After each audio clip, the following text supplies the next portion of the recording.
Scholastic Audio presents Infinity Ring, Book 1, A Mutiny in Time, by James Dashner. Read by Dion Graham.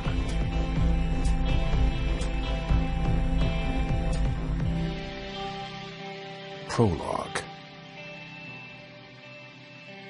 Dak Smith sat on his favorite branch of his favorite tree, right next to his favorite friend, Sera Frost. Not a bad way to spend a Saturday afternoon, he thought. Beyond the safety of the tree, there was plenty to worry about. The world was falling apart, and the people in charge of things didn't seem to care. But Dak decided not to let little stuff like that bother him now. Sera apparently agreed. "Feels good up here," she said. "Doesn't it?" "Yeah, it sure does. Makes me kind of sad I wasn't born a monkey. Then I could live in one of these things." Sera laughed. "You've got the personality of a monkey, and the smell. That's 2/3 of the way there, at least." "Thanks," Dak said, as if she'd just paid him a tremendous compliment. A soft breeze made the branches sway back and forth, just enough to soothe Dak into a partial trance. He and Sera climbed up the tree every so often when there was nothing else to do. It gave them a chance to talk, away from any distractions.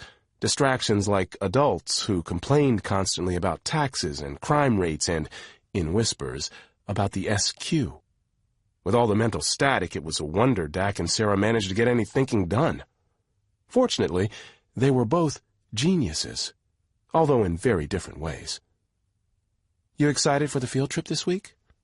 Sera asked. Dak looked over at her, slightly suspicious. Their class was going to a museum full of history, which he loved, and not a whole lot of science, which was her passion. But the question seemed genuine. "Remember my last birthday?" he asked in return. "When I got that replica of Thomas Jefferson's ascot?" "How could I forget? You came screaming down the street like a girl who just found a bucket full of candy." Dak nodded, relishing the memory. "Well, I'm even more excited about this trip." "Gotcha. That's pretty excited."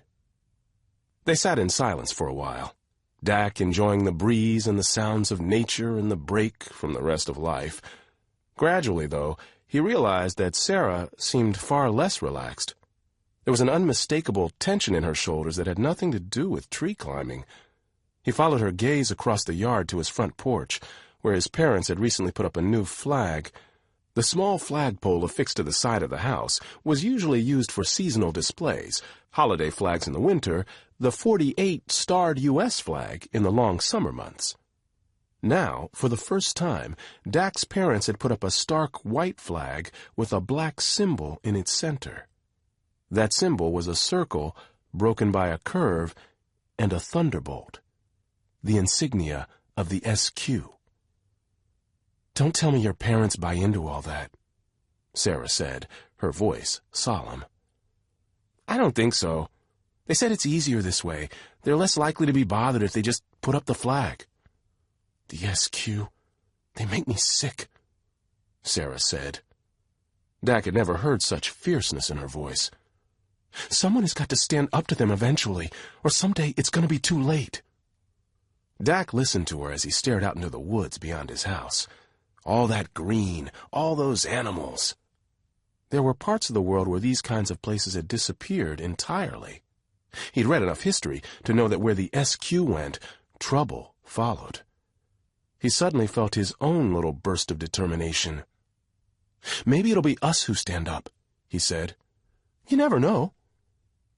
"Yeah," she answered absently. "There's an old saying," Dak told her.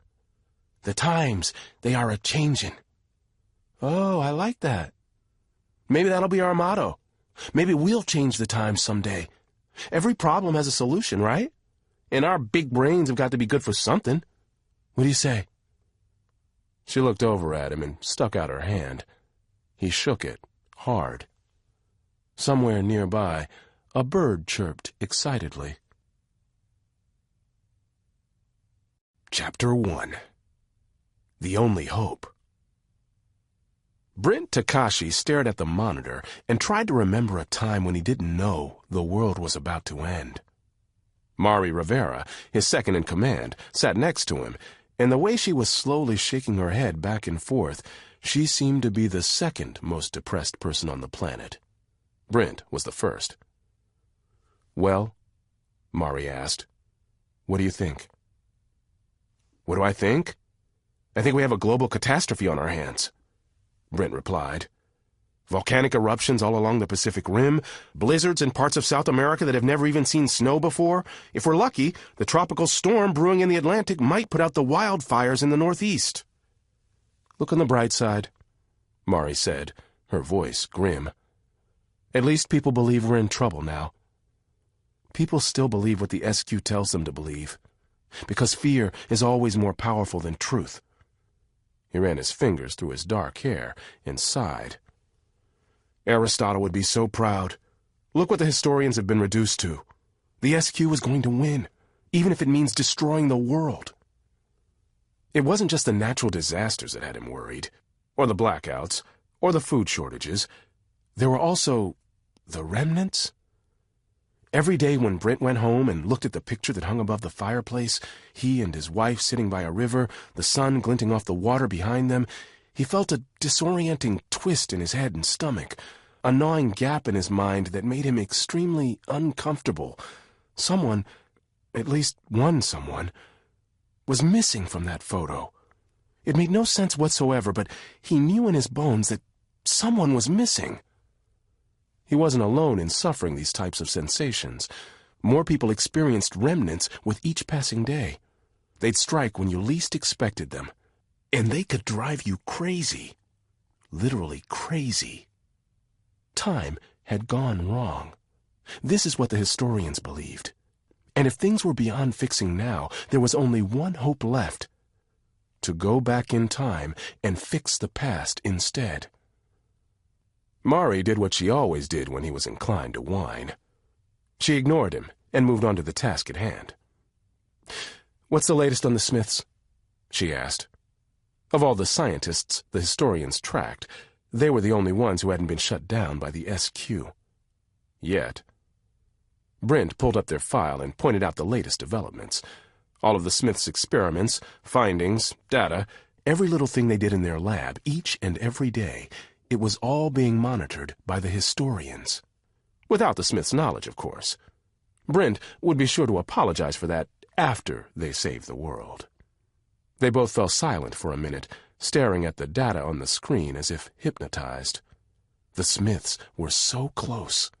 If only they could figure out the missing piece in their calculations. If only they could give the historians a fighting chance at carrying out Aristotle's 2,000-year-old plan to save the world.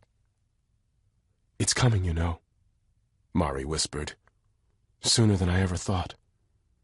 Brent nodded as dread squeezed his heart. "I never would have guessed it would be in our lifetime," Mari continued, her words like a prophecy of doom from a wrinkled old oracle. "It's coming, all right. The cataclysm is coming, and we'll all wish we were dead long before it kills us." Chapter 2. Old Man in a Coffin. Dax Smith was a nerd. He'd been called worse, no doubt. Dork, geek, wimp, brainiac, pencil pusher, dweeb, you name it. But the word that most often floated out of people's mouths when they mentioned him was nerd. And did he mind? No. When all those dummies who poked fun were working their tails off in 30 years, living paycheck to buy donuts and milk, he'd be laughing it up in his private jet, drinking cream soda till he puked. Then he'd laugh again as his butler cleaned it up, and when that was done, he'd count all his money and eat big blocks of cheese. Dax Smith was a nerd who also loved cheese, unnaturally so. Not a winning combination, which he was the first to admit. On the day before the big school field trip to the Smithsonian Museum in the nation's capital of Philadelphia, Dak had to put aside his nerd-powered excitement to attend the most boring of events, an uncle's funeral. Make that great-uncle, as in great-uncle Frankie, a man he laid eyes on all of twice if you included the viewing before the funeral, which Dak certainly did. He'd look down on an old, grizzled man who had his eyes closed, hands crossed over his chest, looking like he'd just settled down for one of the 20 naps a day the geezer was probably used to. But, according to Dak's mom, and supported by the fact that the man was lying inside a coffin, Great Uncle Frankie was dead as a doornail. The funeral service had been slightly boring and lasted roughly 130 hours, but now they were finally at the family dinner that came afterward. Dozens of people who'd been boo-hooing their eyeballs out an hour earlier were laughing like over-caffeinated hyenas, stuffing their faces with a whole week's worth of SQ ration food. Dak wondered whether funerals for old people always ended up being such festive affairs. He sat at a table with a bunch of cousins, none of whom he'd ever met. They were talking about all kinds of things that he didn't care about, like that lame show where they crowned the next SQ intern, or Game 5 of some sports championship that was so dull Dak didn't even know which teams were playing, or what sport it was. Then some kid with a pimple the size of President McClellan's face on Mount Rushmore started talking excitedly about the latest fashion trends, namely those jeans with the pockets that made your rear end look like it was upside down. Seriously? Dak thought. These people couldn't possibly share the same genetics with him, could they? Just as he decided he couldn't take any more, a sudden feeling came over him. A familiar itch that he'd learned long ago was impossible to ignore. He had to share his tremendous knowledge of history, and he had to do it now. Dak stood up and cleared his throat. When no one paid him any attention, he picked up his glass and tapped it loudly with his spoon until everyone in the room finally shut their yappers and looked at him. "I just have something I'd like to say to everybody," he announced. He heard a few groans in response, but he assumed those were the old fogies, feeling aches and pains as they shifted in their seats. A quick glance at his mom showed that she'd put her head in her hands, and his dad was looking at him wide-eyed, slowly shaking his head back and forth. There was something like panic on his face. Dak hurried to continue before somebody forced him to stop. "I know we're gathered here for a very solemn occasion. Poor great-uncle Frankie has gone the way of the dodo bird, soon to rot in peace. Rest in peace. But, I wanted to share something to help you all realize that things aren't as bad as they seem." He paused to gauge people's reactions. They all seemed enraptured. "You see," he continued, "our dear relative could have gone out the same way as Rasputin, the grand Russian mystic, in the year 1916. That poor man was poisoned, shot 4 times, clubbed over the head, then drowned in a river. Drowned in a river, for crying out loud! After being poisoned, shot, and clubbed, poor fella!" Dak let out a little chuckle to set the right mood. "So, as you can clearly see, Great-Uncle Frankie got off pretty easy when all is said and done."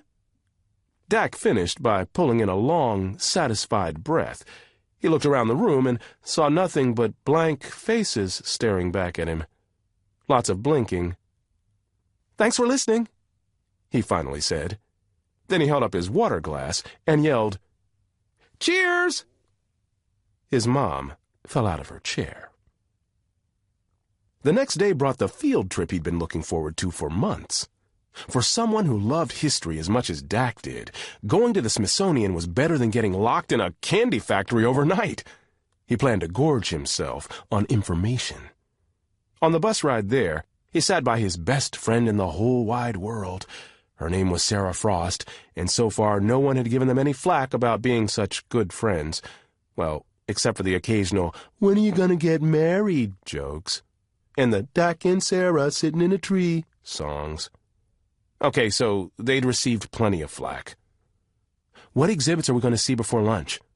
Dak asked her, after he'd gone over the museum's floor plan with fluorescent highlighters.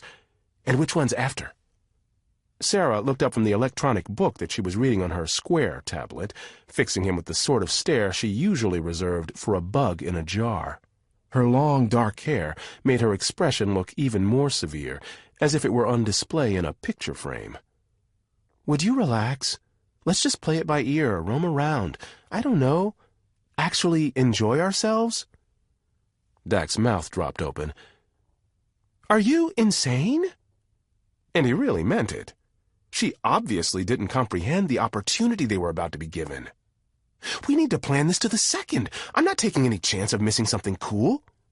Oh, for the love of mincemeat, was her only response before she returned her attention to string theory and other quantum leaps in quantum physics. Sera was a nerd in her own right, almost nerdy enough in stature to compete with Dak himself. Oh, who am I kidding? Dak thought. She had him beat by a mile. This was the girl who had recently convinced him to attend a Saturday afternoon thesis reading at the local university. Convinced him by threatening to scream out in the middle of lunch that she was in love with him if he said no. Dak had fiercely protested because he'd wanted to see the guy at the state fair who swore he was so old that he'd been Mussolini's foot doctor during World War II. The man evidently had toenail clippings to prove it. But Sera swore that it'd be more exciting to hear a 3-hour presentation called The Effect of Tachyon Generation on Ambient Wellesian Radiation. It wasn't. Sera had finally agreed to leave the presentation early, but only because the speaker kept using the words baryon and meson interchangeably when, according to Sera, everyone knows that's not proper. Suddenly, Dak had an idea. He ran his fingers through his sandy blonde hair and stared intently at his color-coded floor plan. I guess we can skip the Hope Diamond exhibit if we're short on time. It's supposed to be cursed, which is cool. I'm not sure what it means by an exploration of the biogeochemical processes that give minerals their unique properties, though. It sounds like a total snooze fest, if you ask me. Who asked you? Said Sera, putting her square down. Let me see that map. By the time Dak and Sera marched off the bus, Dak's heart was giddy with excitement. They had 2 hours and 47 minutes before the earthquake that would almost kill them. Chapter 3. Halls of Boring Wonder. Poor Dak, Sera thought, as she and her classmates filed through the entrance to the Smithsonian. Her best friend was always annoying people with his ill-timed speeches on useless historical facts, and his obsession with cheese was just, well, weird. Last year in 4th grade, he'd written an entire poem about types of cheeses and how each one of them was like a family member to him. Mrs. E. Bryan had finally relented and let him recite it to the class in exchange for his promise to spare them any spontaneous sermons about people who were dead. He'd proudly done his performance, but then only made it a day and a half before he suddenly blurted out a 5-minute information dump about the guy who invented the stepladder. So yeah, Dak was quaint and unique and a little bit annoying in his own quaint, unique way, but none of these qualities were what made Sera think poor Dak that morning. What worried her was how clueless he seemed to be about the true state of the world. The SQ, the natural disasters, the ever-increasing crime rates. The remnants. That last thought made her pause, a deep ache pressing against her heart. And then the stinky kid named Robert bumped into her from behind. She knew it was him because an untimely draft pushed the boy's patented smell across her body like rotten air escaping from a newly unsealed tomb. The odor itself was a one-of-a-kind mixture of fried liver and boiled cabbage. It definitely put her in mind of hydrogen sulfide. "Gee, Sera," he said. "If you want a hug, just ask for it." Sera wanted to tell him all about hydrogen sulfide, about how it was usually produced by swamps and sewage, which basically made Robert a walking sewer. But it was hard to say anything while holding her breath. So she just gave him the biggest eye roll she could muster, then continued walking. She caught up to Dak in the atrium of the building, where the exhibits began on the other side of a huge open archway. Dak was craning his neck so much, she thought he might strain a muscle. He was obviously dying to see what awaited them in the museum. "Don't hurt yourself there," she leaned over and said to him, determined to slam a door on the sour mood that had crept up on her when she thought of the remnants. "You'll miss the whole tour if they have to take you away for emergency neck replacement." "Whoa," he whispered back, fiercely. "I think that's a Viking longship in the next room. Must be a new exhibit. Do you think it's a Carvey or a Boosie?" Sera got on her tiptoes to look. Through the archway, she could see the ornate carved dragon head at the bow of what had to be a massive wooden ship. "Cool." She would have said more, but Mr. Davidson had just cleared his throat to get the class's attention. Their teacher was an odd duck, The word crooked described his features the best. Hair, eyebrows, mustache, ears, tie, pants. Everything about him seemed to lean to the left. "Okay, kids, listen up." He always called them kids, and she'd been tempted for months to respond, "Yes, Grandpa?" But she hadn't gotten up the nerve quite yet. "We've got an awful lot of things to see today, and not much time to do it. Remember not to question the docent when he speaks. He's a representative of our beloved SQ. He shot a nervous look at a tall, smartly dressed bald man standing by the door. Sera had seen him when she'd come in, but she hadn't noticed the silver SQ insignia he wore on the lapel of his suit. "I expect everyone to be on their best behavior, in tip-top shape, and proudly representing the fine institution of Benedict Arnold Middle School. Can I have a woohoo?"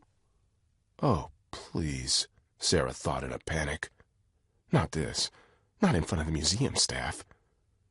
When no one responded, Mr. Davidson cupped his hand behind his ear. "I can't hear you! Can I have a woohoo?"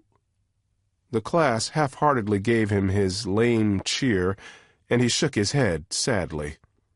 "Well, I would have thought we'd be just a little bit more excited to come here during such dark times. The SQ has graciously released funds to ensure the continued operations of this museum, and we should all be grateful." He shot a second, nervous glance at the docent. That was another thing that made Sera want to scream. Not only had she gotten the biggest goon at the school as her teacher, but he always said stuff like that about the SQ. It was ridiculous to her that they should thank the SQ for not closing down a public building, as if anything they did could make up for the way they bullied the governments of the world. Not that she should expect her teacher to grow a backbone when even the President of the United States was eating out of the SQ's hand. "Good old Mr. Davidson," Dak whispered to her. "Can't say a bad word about anyone. You gotta love that guy." Sera smiled, despite herself. Dak was oblivious, but somehow he always saw the positive in other people. Even if it did annoy her sometimes, it was a trait she wished she had. The museum docent, stiff and gruff and chrome-domed, finally took over command, paying further lip service to the SQ for visionary leadership in trying times. Sera managed to suppress her eye roll until the docent had turned to escort the fidgety group through the huge archway and into the Age of Exploration exhibit hall. The longship Dak had spotted now loomed above Sera like a hovering spaceship, suspended by almost invisible wires. Naturally, the group stopped walking right when she stood in its shadow. One little snap of a wire, and she'd be crushed, her head ending up right next to her toes. The room was filled with other replica boats, an early compass, a detailed diagram showing the difference between Viking and Egyptian vessels, and, of course, dust. Lots of dust. As the docent started droning on about this and that, and who said what about who did that, she had the sudden realization that this could end up being the longest day of her life. She ached for the cool halls and auditorium of the local university. There was science and technology on display here, but it was hardly cutting edge. On the other hand, Dak stared with fascination at the SQ puppet preaching his boring knowledge. He couldn't have been more riveted if a corpse had just dug its way out of a grave and started dancing. Half to annoy him, Sera nudged him with an elbow. "So much for your step-by-step agenda," she said under her breath. "Looks like we're stuck with a babysitter." Without looking at her, he whispered, "Yeah, this is some fascinating stuff. I can hardly believe I'm here to see it with my own eyes." Sera realized it would be pointless to even try talking to Dak until lunch. They moved on from there to other rooms and halls, learning about everything from dinosaurs to the SQ's influence on the space race. Sera tried to question something the docent said at one point, but her teacher hushed her immediately, once again looking around nervously. Ugh, Sera thought. She swore to quit listening altogether. Every once in a while, Dak would tear his gaze away from the docent and look at her with wide eyes. Then he'd say something like, "Isn't that cool?" Or, "Can you believe that?" Or, "Man, those Mongols had a sense of humor."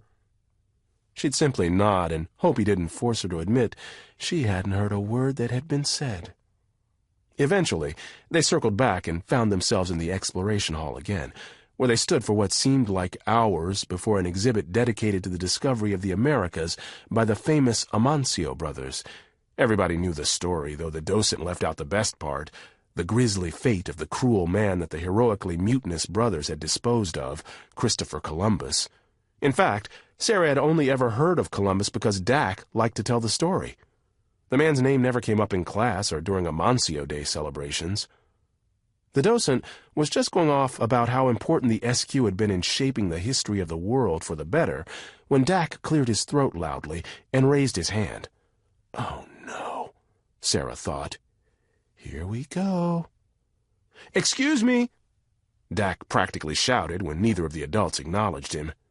"Excuse me! I have something important to say." Both men looked sharply at him. "What is it?" Mr. Davidson asked. Sera knew that expression and that tone. The man had seen this happen far too many times, and he knew that indulging Dak at the museum could spell disaster. "Well, I think you've clearly forgotten to say something important about the compass and its history." He let out a chuckle and glanced around the room as if all the students would be nodding their heads vigorously in agreement. When no one did, he frowned. "You know, how the 4th century writings of Wang Shu in China were instrumental, pardon the pun, to the eventual discovery of magnetism and the directional iron needle? Hard to believe there was ever a world where people didn't know about that." The room had fallen tomb silent. Tomb buried under 3 miles of bedrock under the ocean silent. Someone sniffled. Dak chuckled again. "Oh, man, crazy stuff." He shot an embarrassed look at Sera, then looked down at the floor, his face awash in red.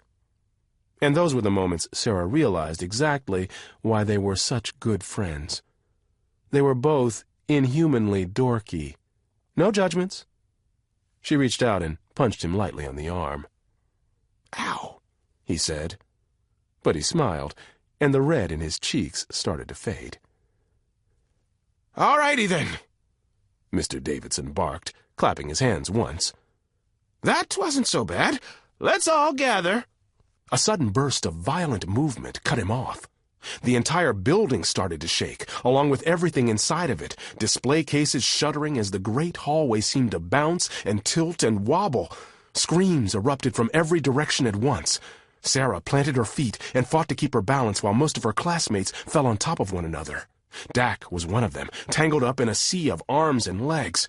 As if anyone needed to hear it, Mr. Davidson screeched one word at the top of his lungs. "Earthquake!" Chapter 4. Cracks and Snaps. Dak knew very well that time made no sense during natural disasters. He'd been through a dozen or so over the course of his life, but as the terrible shaking of the world around him stretched on, he could have sworn that each second lasted a full minute. Terror filled his every muscle, bone, and nerve. He currently had a foot in his mouth, and he was pretty sure it was Makiko's, her toe somehow squirming its way between his lips as a whole group of people tried to wrestle free of one another on the floor. He swatted her leg away just as someone's armpit replaced it, smashing against his nose. The ground beneath them felt like a nightmarish seesaw, pitching back and forth as the groans and squeals of bending wood and metal filled the air. A hand suddenly slapped his back and squeezed the material of his shirt into a fist. Then he was yanked up to his feet. He spun around to see Sera staring at him with fear in her eyes. Somehow, she turned into Marvel Man when the quake started. They stumbled away from the mass of kids on the floor to an open area that wasn't beneath any hanging displays, that helped each other maintain their balance as they staggered 2 or 3 steps one way, then back the other. He saw an ancient Mayan figurine suddenly roll across the floor from another room, just in time to get stepped on and smashed by Robert. Dak's heart broke a little, but a fresh jolt that threw him several inches off the floor brought him back to reality. He had to hope people didn't get smashed like that, too. "It'll be over soon," he yelled at Sera. "If we don't die first," she called back. "Well, it'll end whether we die or not." "Thanks, I didn't know." A sudden crack rang out. a splinter of thunder that made the hair on the back of Dak's neck stand up. The sound had come from directly beneath them. He stared in horror as the ground split open before his eyes, a gap slicing across the floor like a zigzagging snake. Chunks of tile tore free and plummeted into a dark basement far below. Dak grabbed Sera by the arm and they jumped to safety, then watched as their classmates scrambled to get clear. Two of their friends didn't quite make it. They dangled over the abyss, holding on for dear life. Mr. Davidson and the docent were sprawled out on the other side of the room and seemed to have no intention of helping the endangered kids. "Get them!" Sera yelled, already moving. Dak followed her as best he could. The building continued to tremble and shake, making it impossible to walk. They dropped to their knees and crawled forward to Makiko, who gripped a jagged outcropping of tiled floor. Her eyes caught Dak's, pleading for him to save her. "I've got her!" he yelled at Sera. "Go help Frederick!" As Sera crawled away, Dak was left hoping he hadn't spoken too soon. If the building pitched at the wrong moment, he could slide right past Makiko and into the abyss below, probably taking her with him. He lay on his stomach to get as much stability as he could. Then he reached out and grabbed both of her arms. He pulled, trying to bend his elbows and lift her out of the hole. She hadn't seemed very big whenever he'd looked at her before, but now she felt as if she weighed as much as Fat Bobby, that dude who sat in front of the laundromat doing absolutely nothing on Saturdays. Dak screamed with the effort, throwing all of his strength into it. Makiko seemed to realize it wasn't working and started to climb him like a ladder, using his armpits and belt as rungs and the back of his neck as a foothold. He gurgled in pain as she lurched up and over the edge, then toppled off of his body. "Thanks, Dak," she said, facing him. "You're my hero." Then she giggled. Dak could only stare at her. That was one messed-up girl. He saw that Sera had gotten Frederick pulled up safely as well, and everyone scooted as far away from the gap as possible. The building continued to shake, creaking and groaning all the while, but the hole in the floor had stopped growing. No one was screaming anymore. "We're gonna make it," Dak thought. Then something snapped, like a loose rubber band cracking through the air. Then again. Then again. "Up there!" someone yelled. Dak looked toward the ceiling and saw that the thin wires holding the Viking ship upright were breaking free from the walls, whipping out to smack into the wooden craft. Its port side abruptly tilted downward several feet, sending a spray of broken drywall snowing down on top of the crowd. Shouts and screams again filled the air as everyone half staggered, half crawled out of harm's way. He rejoined Sera as they moved toward the far wall. They were still a dozen feet away from safety when the floor lurched upward several feet, then slammed back down again, as if the whole building had been picked up and dropped. Sera sprawled onto the floor as more snaps and cracks whipped through the air, this time followed by a terrible, creaking groan. The ship had torn loose and was tilting away from its perch, falling toward the ground as its final supports broke free. Dak could see where it was headed and wasted no time thinking. He grabbed Sera by the hands and yanked her across the floor so hard that she slid 10 feet and slammed into the wall. Then he dove after her. He didn't have to look because he heard it well enough. The ship crashed into the ground right where he and his best friend had just been. And as if that had been nature's exclamation point on the whole affair, the earthquake ceased a few seconds later, everything almost instantly growing still. Dak twisted around to sit with his back against the wall, right next to Sera, who was pulling in heavy breaths, just as he was. They both stared at the smashed ancient longboat, now nothing but a pile of firewood with a carved dragon's head sticking out at the top. Dak felt as if he'd just watched history itself being shattered. "That was close," Sera whispered. "Yeah," Dak agreed. "Good thing you have someone watching out for you. I'll take your thank you payment in cash, credit, or fine cheeses. Your choice. I just wish I could have done something about that poor boat." Sera shoved him gently. "If it was a choice between me or the boat, I'm okay with how it turned out." Mr. Davidson was the first one to stand up, and he walked around the broken ship toward the large crack in the floor, brushing dust and debris off of his shirt and pants. He reached the edge and looked down, then turned to face the students crowded up against the wall. "I can't believe it," their teacher said in a dazed whisper. "I just can't believe it." "What?" Dak asked. Mr. Davidson shook his head slowly back and forth. 7 earthquakes this month, and now they're happening here." No one responded, and his words hung there for a moment. "The SQ has everything under control," the dust-covered docent insisted harshly. Dak and Sera exchanged a quick glance. They'd never admit it aloud, but they couldn't quite believe him. Chapter 5. False Memory. 3 days later, Sera suffered one of the worst remnants of her life. Her Uncle Diego was out running errands, so Sera was home alone when she had an overpowering disturbance inside her head. An uncomfortable itch that made her stop and rub her temples as if she hoped to dig deep down enough to massage it out. She couldn't explain it. She never could. But she knew with absolute certainty that she needed to go outside, to the backyard and fields behind her home, and walk to the old barn that was half a mile down the old dirt lane. The sun shone in a sky without any clouds, but a grainy haze darkened the light to an orange glow, surreal and otherworldly. The haze came from forest fires in rural Pennsylvania, their fog of smoke drifting toward the sea on a light breeze like a noxious storm.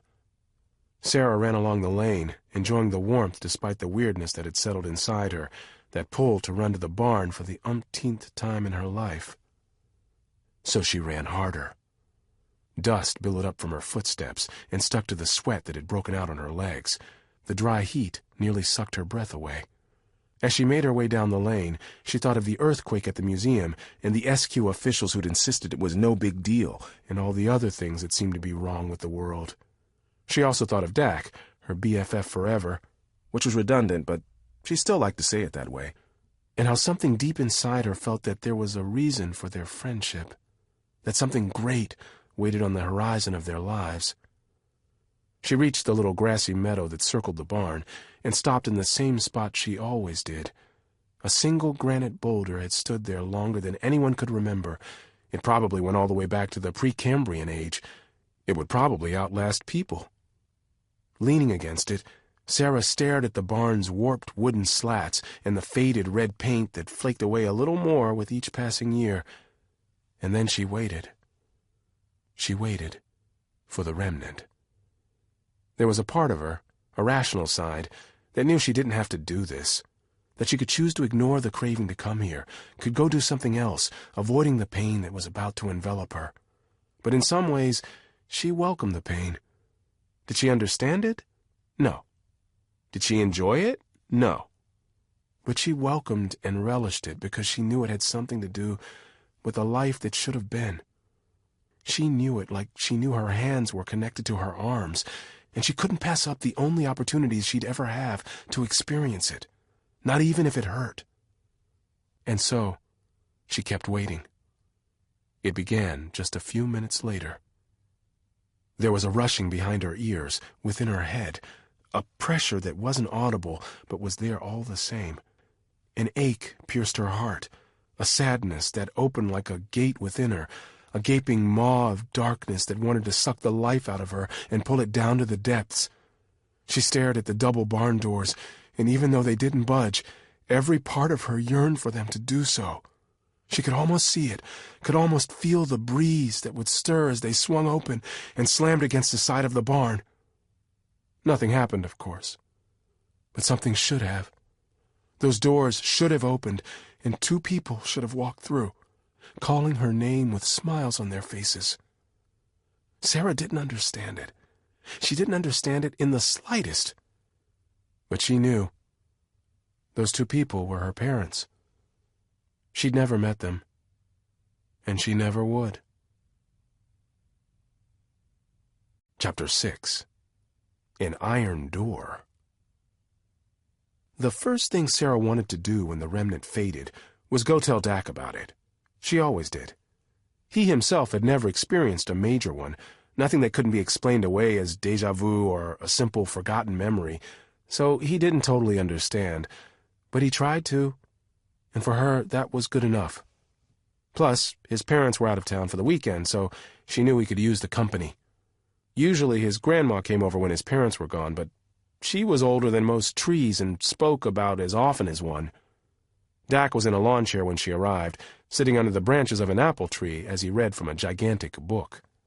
Normal people use their square for such a thing, but not Dak. He'd search every library in town until he found the printed version of what he wanted, no matter how old it was or how battered. "What are you reading?" she asked him. He didn't answer, his nose buried in the pages and his eyes' focused stare moving across and down, across and down. This was classic Dak. She waited a few seconds to be polite, then kicked him in the shin. "Ow!" he yelled. The book slipped out of his hands and tumbled off the chair to land in a heap of brown leather and torn paper. The book was so old it had completely fallen apart. "Oops," Sera said. "Sorry. That's why you should do your reading on a square." "Yeah, because it'd be way better to drop an expensive computer. Mrs. Pierce is going to kill me." An empty chair stood on the other side of the tree, and Sera dragged it over to sit and help collect the destroyed book's remains. "What was this anyway?" she asked, turning over the yellowed pages to get a look. It was called, The Rise and Fall and Rise of the Roman Empire. I don't need to tell you how fascinating." Sera held up a hand to cut him off.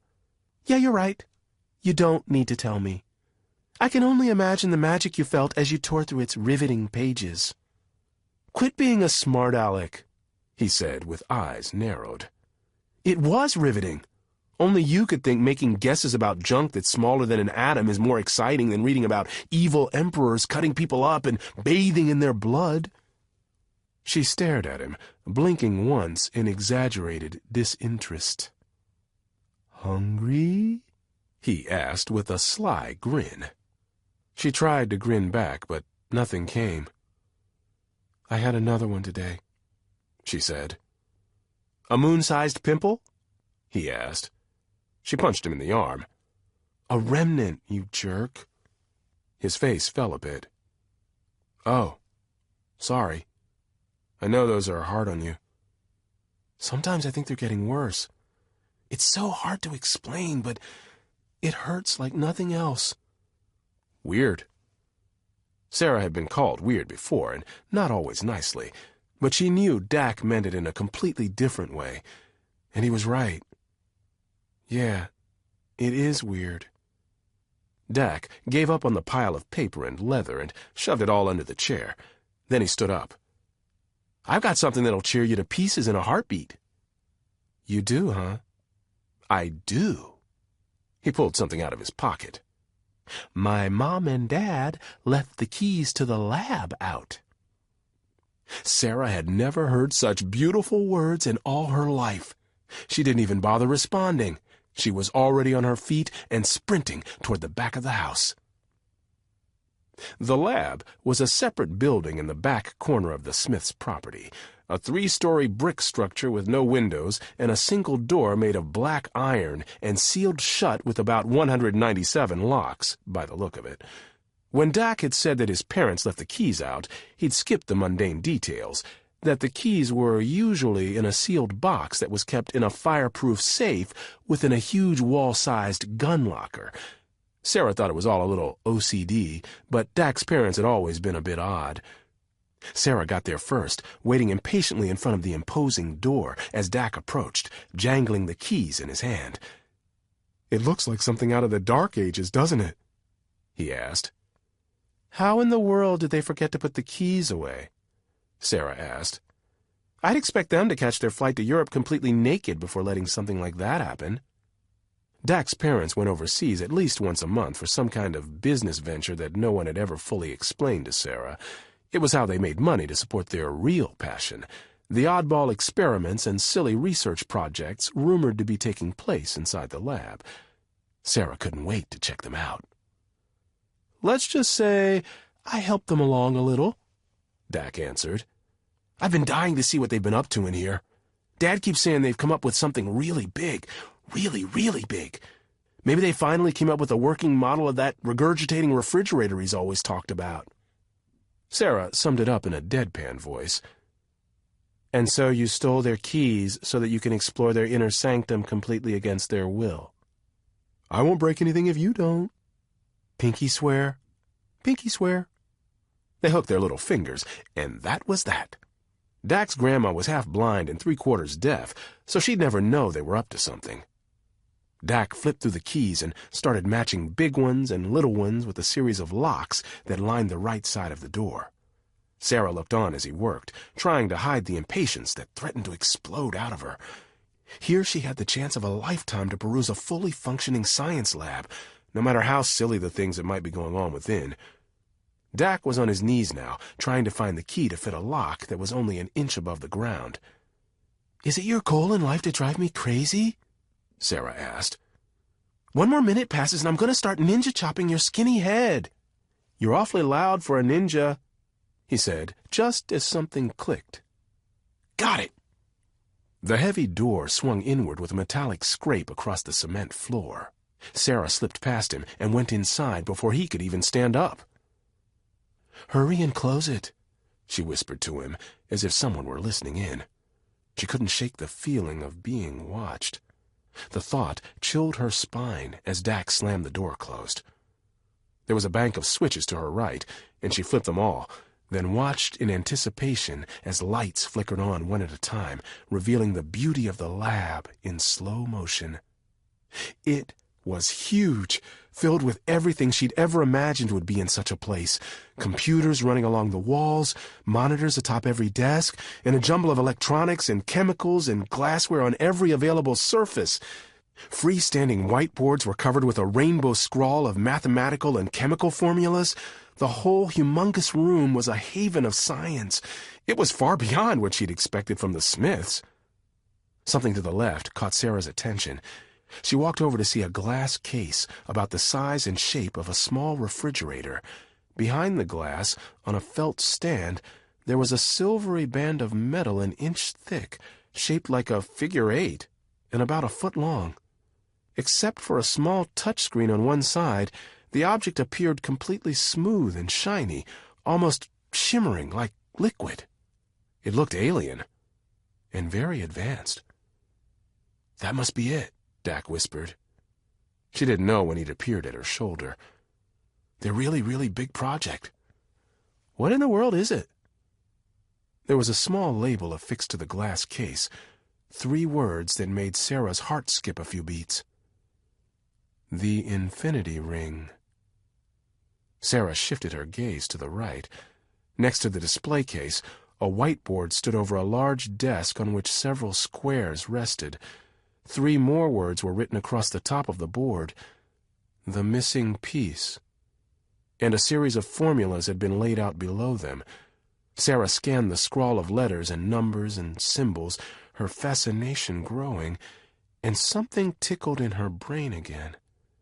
This time, she knew. It had nothing to do with a remnant. "Dak?" she said. "Yeah?" He'd already wandered off. "I'm going to need some time to myself. Your parents left behind quite a puzzle." She turned her head to look at him. "I want to know exactly what this is." Chapter 7. Hitting the Squares. After an hour of wandering his parents' lab, Dak had had enough. Sera hadn't moved from the desk next to the Infinity Ring, whatever that meant, where she pored over his parents' notes and formulas. Dak wanted no part of that, figuring she'd find out some cool stuff, then tell him about it later in terms he could understand. So he fiddled around, peeking at diagrams and models of things he couldn't name, jars full of gross stuff he couldn't identify, and books that seemed interesting at first glance but proved to be incomprehensible. Sera didn't speak the entire time. Every once in a while, a grunt or an "ah" would escape her, but nothing else. She was on to something. And when that happened, Dak knew he might as well leave her to it. "Hey," he said to her. "I'm going to fix something to eat. Want anything?" She didn't respond, didn't even look back at him. Instead, she moved from one square to another, flicking on its glowing display and leaning closer to read. "Hey," he said again. I'm going to go down to Mrs. Jackson's place and murder her whole family. Then I'm going to fly to the moon and eat some chickens. Be right back." "Okay," she murmured. Man, is she onto something, he thought, as he went out the door. Several hours later, stuffing his face with potato chips, Dax still hadn't heard or seen from Sera. He was sitting on the couch, flipping the TV back and forth between a fluff piece about the upcoming French royal wedding and news reports about twin hurricanes in the Gulf of Mexico, both Category 5s and too unpredictable to project where they might make landfall. Such things had grown almost tiresome to track, but there wasn't anything else to do. He knew Sera would work until she died of starvation if left to her own devices, so he whipped up a couple of ham sandwiches and took them out to her. She accepted the plate without so much as a thank you and started wolfing the food down, her eyes still on the square in front of her. "The moon was awesome," Dax said. "The chickens, too." "Uh-huh," Sera said, under her breath. Hating what a waste the day had become, Dax slouched back to the house, wondering why he'd ever thought it a good idea to let Sera loose in such a place. The shrill ring of the phone woke him up.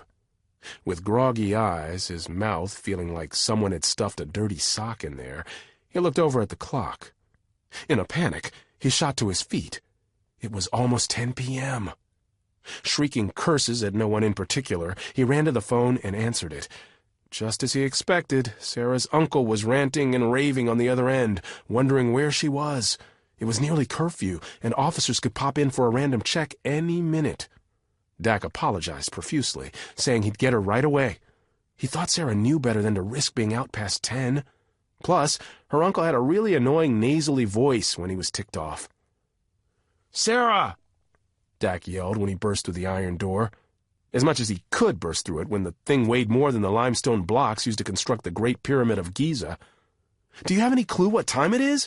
Your uncle's having a hissy fit. He says he won't cover for you if the SQ come around asking why you're out past curfew."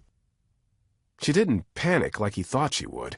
Instead, she slowly stood up and turned to him. Somehow, her face looked both exhausted and full of energy. Dak almost wanted to take a step back. You okay there?" "The Infinity Ring is a time travel device," she said, as calm as he'd ever seen her. "And I figured out the missing piece. I know how to make it work." Chapter 8. The Missing Piece. Time travel. Dak didn't know which was cooler, the idea that such a thing was possible, or the fact that his parents might have been the ones to figure it out. Although he didn't know if he quite believed it, he couldn't help being excited at the very idea. He spent almost every minute of Sunday with Sera, and he only understood about 20% of what came out of her mouth. She was working in the lab, reprogramming the Infinity Ring, as he sat and watched. Making it even more annoying, she started half of her sentences with phrases like, "It's really simple if you think about it," or "obviously," or "as you well know." And the words she used, space-time and relativity and cosmic strings and tachyons and quantum this and quantum that. Dak had a splintering headache by noon, and no amount of medicine would make it go away. Adding insult to injury, Dak was anxious that Sera's uncle might be knocking on their door at any second. It turned out the authorities had stopped in for a random check at Sera's house the night before, and they'd written her up for the violation. She'd been scolded by her terrified uncle and grounded, but that didn't stop her. No siree. She promised to stay in her room all day and read, but instead she climbed out the window and ran to Dak's house before he'd even had a chance to take advantage of his parents' absence to eat a plate of cheese for breakfast.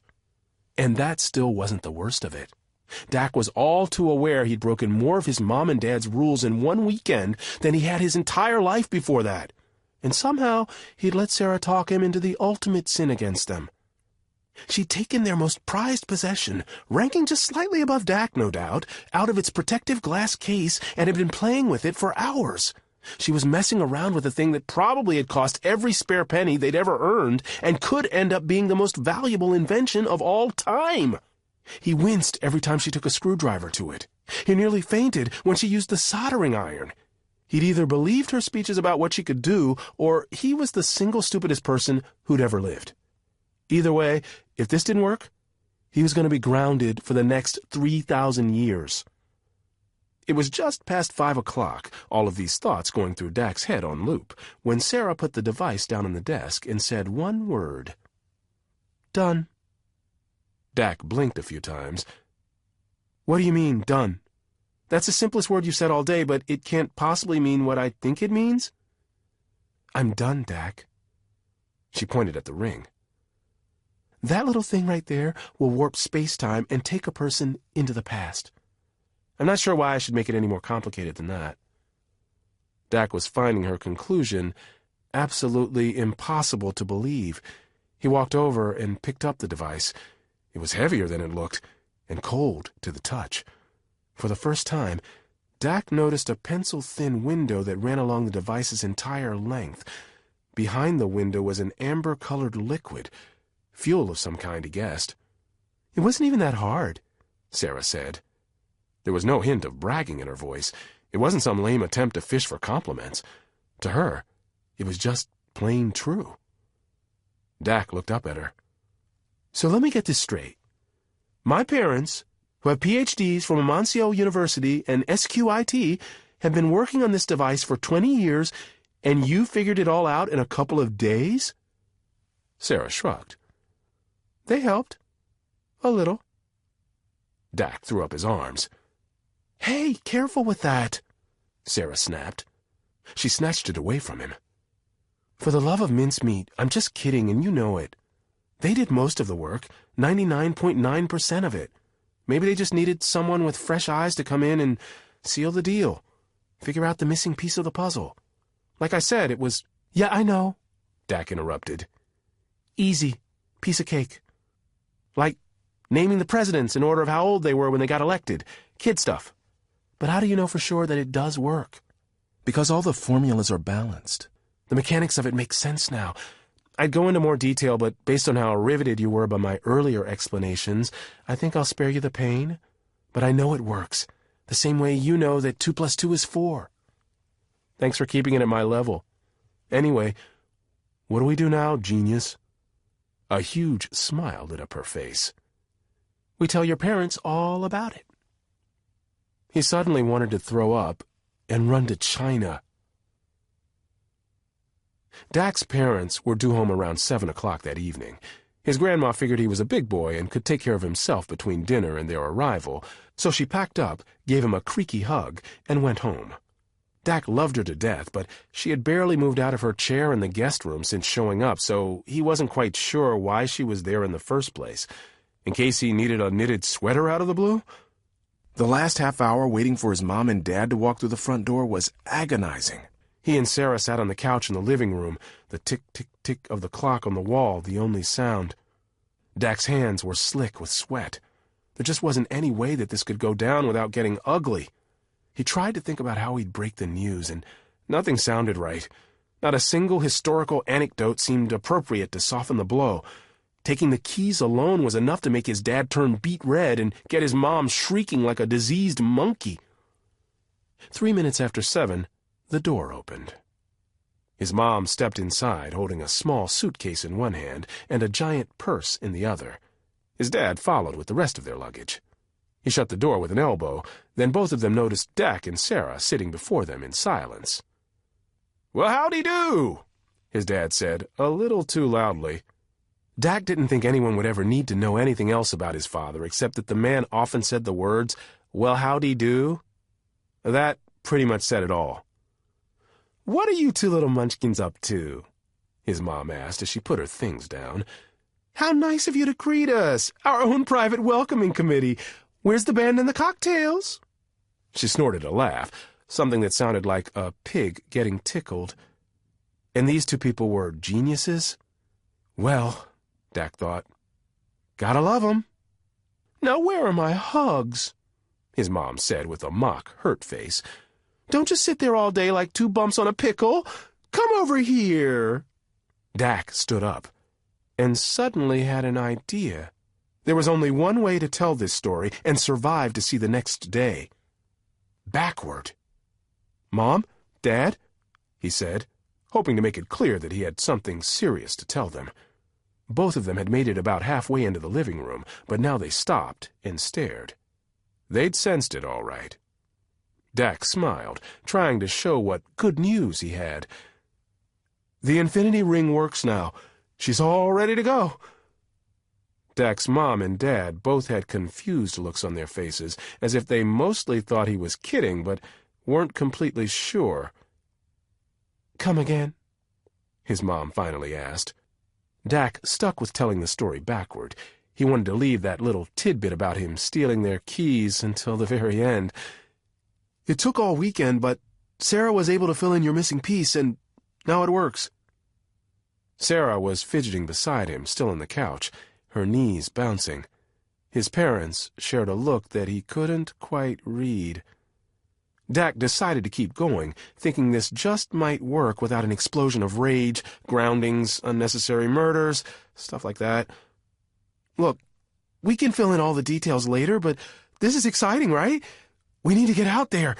Sera can explain, but the Infinity Ring is ready to be tested." "Who else knows about this?" Dak's mom said. Her voice was flat and commanding. It actually scared Dak a little. What do you mean?" he asked. Sera stood beside him now, and he could tell she sensed the bad shift in the mood. Dak's mother put her hands on his shoulders. "This is important, son. Did you tell anyone what you were up to? Anyone at all? Your grandmother, maybe? Sera's uncle?" "No," Dak said. He looked over at Sera, who shook her head. "Mom, what's going on?" Dak's dad drew the curtains closed, his face pinched with worry. "This isn't a game, Dak.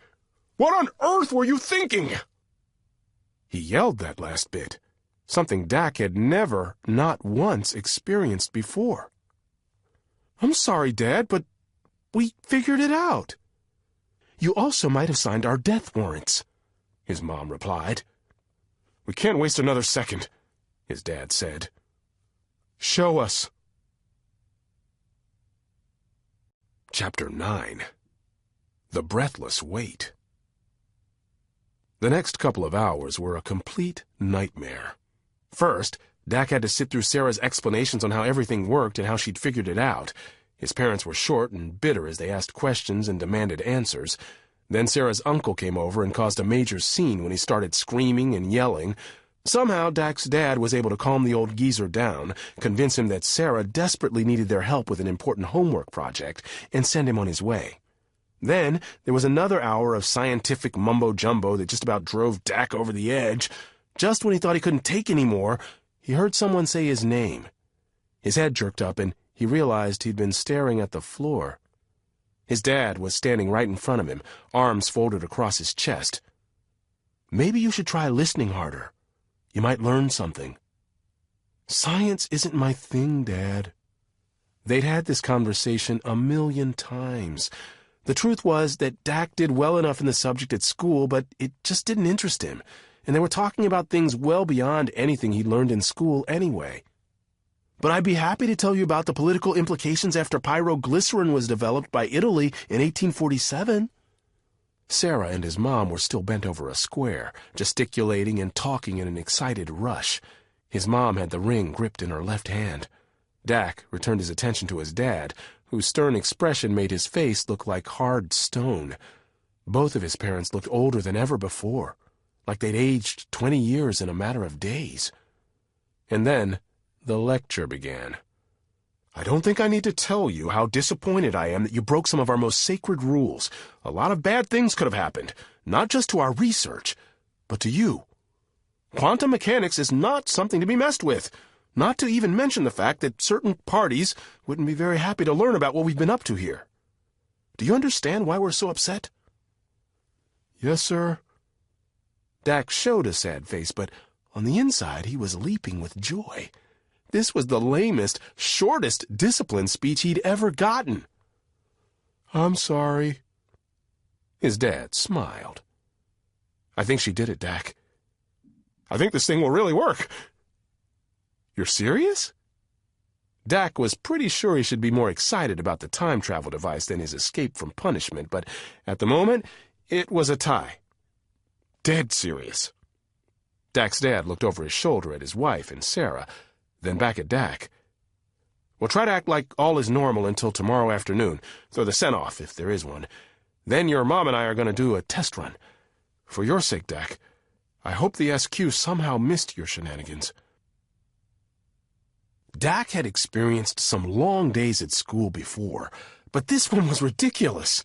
Knowing that when he got home he was going to witness something momentous sort of put a damper on the usual school day fare.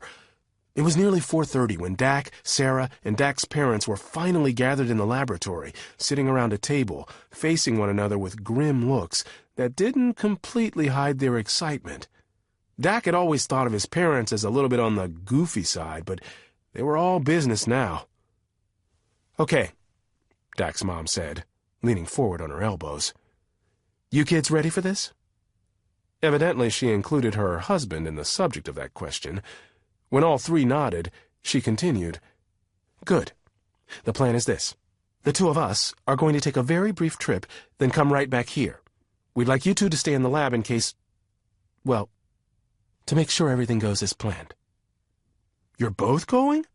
asked Dak. "With a single ring?" Dak's dad answered with a stiff nod.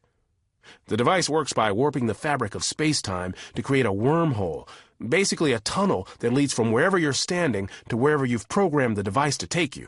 But it doesn't just transport the person who's holding the ring. In addition to the pilot, any person that the pilot is touching will get pulled along for the ride. And so will inanimate objects," his mom added. "Though there are limits as to how much mass we can take with us. If I were to use the ring in a car, the car wouldn't travel back in time with me, but the seatbelt I was wearing might.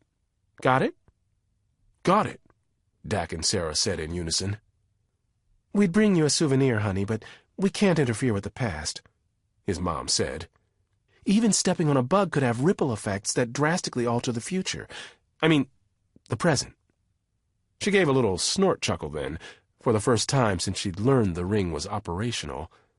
Oddly enough, it wasn't until then that the reality began to sink in for Dak. The idea itself had seemed so cool, but now it hit him hard and heavy. Panic flared inside him. What if his parents blinked out of existence and never came back? He couldn't imagine letting them go, then being left to wonder what had happened to them. They apparently didn't share his concerns. Dak's mom stood up. "Okay, let's quit talking, and let's get warping."